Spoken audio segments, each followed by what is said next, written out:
ఇది చైనాలో ఎయిర్పోర్టుల పరిస్థితి. ఇప్పుడు ప్రస్తుతం అక్కడ ఉన్నటువంటి ఎయిర్పోర్టుని చూసేవాళ్ళు కరువు అవుతున్నారు, ఎక్కేవాళ్ళు కరువు అవుతున్నారు.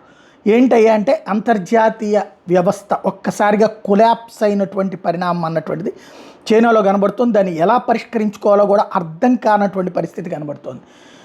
మన దగ్గర ఉన్నటువంటి మీడియా చైనా అంత అద్భుతంగా ఉంది, అమెరికానే కంగారు పడుతుంది, అర్జెంటుగా అమ్ముకోవాలనుకుంటుంది, అర్జెంటు కొనుక్కోవాలనుకుంటుంది, అందుకే 4 అడుగులు వెనక్కేసింది, 5 అడుగులు వెనక్కేసింది అని ఉంటుంది. మరి చైనా అర్జెంటుగా యూరప్ దేశాలతో ఎందుకు మాట్లాడుతుంది, ఇండియాతో ఎందుకు మాట్లాడుతుంది అంటే వస్తువుల ఉత్పత్తి మార్కెట్. రేపు పొద్దున మంది అమెరికాలో 100 కొంటున్నారు అన్నప్పుడు మనం 1000 తయారు చేస్తుంటాం, వాళ్ళు 200 కొంటున్నారు అన్నప్పుడు మనం 2000 తయారు చేస్తాం. ఎందుకు నెక్స్ట్ ఇంకా మనకి బిజినెస్ ఉంటుంది కదా.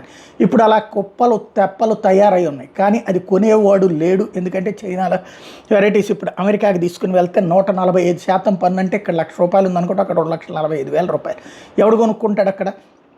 దాంతోపాటుగా ఇప్పుడు ఒక్కసారిగా పారిశ్రామికవేత్తలతో నిరంతరం నిండిపోయేటటువంటి బీజింగ్ ఎయిర్పోర్ట్ దగ్గర నుంచి, చైనాలో ఉన్నటువంటి షాంఘై ఎయిర్పోర్ట్ దగ్గర నుంచి, రకరకాలైనటువంటి బీజింగ్ ఎయిర్పోర్ట్ దగ్గర నుంచి చైనాలో ఉన్నటువంటి కీలకమైనటువంటి ప్రదేశాల్లో ఉన్నటువంటి ఎయిర్పోర్ట్లు ఏదైతే ఇండస్ట్రియల్ ఏరియాలు ఏవైతే ఉన్నాయో ఆ ప్రాంతాల్లో సంక్షోభం నెలకొని ఉన్నటువంటి పరిస్థితి కనబడుతుంది. అట్లాగనే శాంతం ఒక్కసారి కాదు, ఇప్పుడు ఒక అయోమయంలో ఉన్నారు. వాట్ నెక్స్ట్ అనేటటువంటి దీనికి మధ్య మార్గ పరిష్కారం కోసం చైనా ల్యాబీ ఏదైతే అమెరికాలో చైనా ల్యాబీ ఒకటి చాలా పెద్ద ఎత్తునే ఉంటుంది.